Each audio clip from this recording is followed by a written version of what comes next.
আমরা মনে হয় পৃথিবীতে একমাত্র জাতি যারা আত্মহত্যা প্রবণ। একটি গুরুত্বপূর্ণ বিষয় নিয়ে আপনাদের সাথে হাজির হয়েছি। দেশে প্রধান প্রোটিনে ভয়াবহ ভেজাল নিয়ে কথা বলবো। তো এই কথাগুলো বলার জন্য আজকে স্টুডিওতে আমরা আমন্ত্রণ জানিয়েছি এই বিষয়ে কথা বলার জন্য, এই বিষয়ে বিশেষজ্ঞ দুজন সম্মানিত অতিথিকে।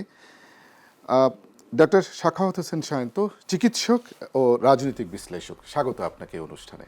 ধন্যবাদ আপনাকে। এবং প্রফেসর ডক্টর তাজুল ইসলাম চৌধুরী তুহিন, নিরাপদ খাদ্য বিশেষজ্ঞ, শেরেবাংলা কৃষি বিশ্ববিদ্যালয়। আপনি এই বিষয়ে বিশেষজ্ঞ, আপনাকে স্বাগত। জি, আপনাকেও ধন্যবাদ। সুপ্রিয় দর্শক, আপনারা তো বিষয় বুঝতে পারলেন যে আজকে যে বিষয় নিয়ে কথা বলবো। তা আমরা আরেকটু কথা বলে রাখি, সেটা হচ্ছে আমাদের যে প্রধান পুষ্টি সাধারণের দুধ, ডিম, মাংস যাই বলেন, এই পুষ্টিতে যদি ভেজাল থাকে তাহলে আমরা কি খেয়ে বাঁচব, সেই বিষয়গুলো নিয়ে আশা এবং হতাশার কথা যদিও এখানে আছে, তবু এই বিষয়গুলো ওনাদের সাথে কথা বলি, ওনাদের কাছ থেকে শুনে নেই কি বিষয়। প্রথমে আমি যাব ডক্টর সাখাওয়াত হোসেন সায়ন্ত। আপনি নিশ্চয়ই জানেন যে বাংলাদেশে যে একটা ট্যানারি ছিল, সেখানে আমি যে ছোট্ট একটা তথ্য দিয়ে শুরু করি, সেটা হচ্ছে ঢাকার হাজারীবাগ ও সাভারের হেমায়তপুরের ট্যানারি বর্জ্য গোপনে প্রক্রিয়াজাত করে কম দামি পোলট্রি ফিড মানে মুরগির খাদ্য বানানো হচ্ছে। এর ফলে মুরগির মাংস, ডিমে ক্ষতিকর হেক্সাভ্যালেন্ট ক্রোমিয়াম জমা হচ্ছে, যা উচ্চ তাপমাত্রায় রান্না করলে নষ্ট হয় না। এই সূত্রটা হয়েছে যে ঢাকা বিশ্ববিদ্যালয়ের মৃত্তিকা, পানি ও পরিবেশ বিজ্ঞান বিভাগের ল্যাব টেস্টের রিপোর্ট 2026 সালে।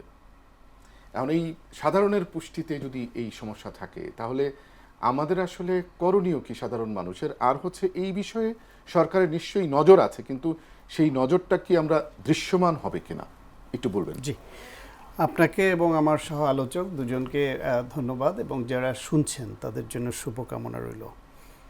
বাংলাদেশে খাদ্যে ভেজাল নিয়ে এটা বহুল আলোচিত সমালোচিত একটা বিষয়, এবং সব সময় আমরা কথা বলি, এবং এই বিষয়টা খুব সাধারণ মানুষও জানেন যে প্রতিনিয়ত প্রাত্যহিক আমরা যেসব খাদ্যদ্রব্য গ্রহণ করছি, সেটা এই প্রোটিন হোক বা অন্য যে কোনো খাবারই হোক, এমনকি ফলমূল যা কিছুই হোক, সব কিছুর মধ্যেই আমরা কোনো না কোনোভাবে কিছু পরিমাণ ভেজাল গ্রহণ করছি। সেই ভেজালটা খুব মৃদু ভেজাল থেকে শুরু করে ভয়াবহ ভেজাল হতে পারে, যেটা ক্যান্সারের মতো রোগ, কিডনির বিকল করে দেওয়া, লিভারের রোগ তৈরির মতো জটিল সব রোগ তৈরি করতে পারে এবং মরণ ব্যাধি তৈরি করে এরকম। এখন বাংলাদেশ এমন একটা জাতিগতভাবে আমার মনে হয় যে এরকম একটা বিষয়, যে আমরা মনে হয় পৃথিবীতে একমাত্র জাতি যারা আত্মহত্যা প্রবণ। আত্মহত্যা প্রবণ কেন বললাম?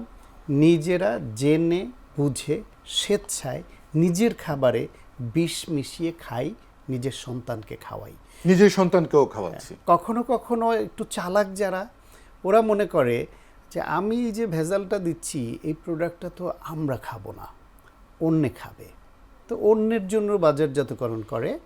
কিন্তু আরেকজনে আবার ঠিক একই মনোভাব নিয়ে, আমি বা আমার সন্তান খাবে না এটা, আমরা বিদেশিটা কিনে খাবো, আমার এটা তো অন্যে খাবে, এই অন্যে করে আমার ভেজাল করা বিষমুক্ত যুক্ত খাবার আরেকজন বা তার সন্তান খাচ্ছে, আবার আরেকজনের একই চালাকি করা, একই মুনাফাখোর হওয়ার জন্য যে অনৈতিক কাজটা করছে, সেইটা আবার বাজার থেকে কিনে আমি বা আমার সন্তান খাচ্ছি।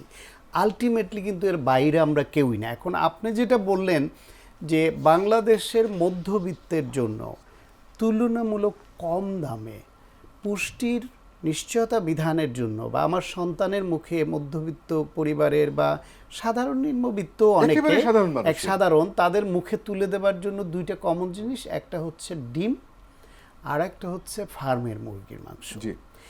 সেইখানে যদি এই রকম যে ট্যানারির বর্জ্য, যেটা নষ্ট করে দেওয়ার কথা, যেটা কোনোভাবেই আবার ঘুরে ফিরে আমার শরীরে প্রবেশ করবে, এটা একটা তো ফুড সাইকেল, যে ওই বিষযুক্ত বা ভেজাল বা মানবদেহের জন্য ক্ষতিকর সে জিনিসটা ওইখান থেকে তৈরি করে তারা খাওয়ালো পোলট্রিকে, কিংবা মাছকে খাওয়ায় কেউ, কিংবা গোখাদ্যেও, গরুর খাদ্যেও কেউ কেউ ব্যবহার করে অনেক রকমের উপাদান।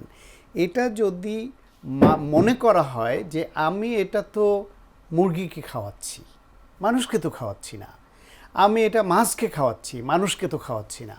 আমি এটা গরুকে খাওয়াচ্ছি, মানুষকে তো খাওয়াচ্ছি না। সুতরাং ওটা দিয়ে মাংস হবে, সেই মাংস রান্না হবে, জাল দেওয়া হবে, জাল দিলে নাকি বিষক্ষয় হয়ে যায়।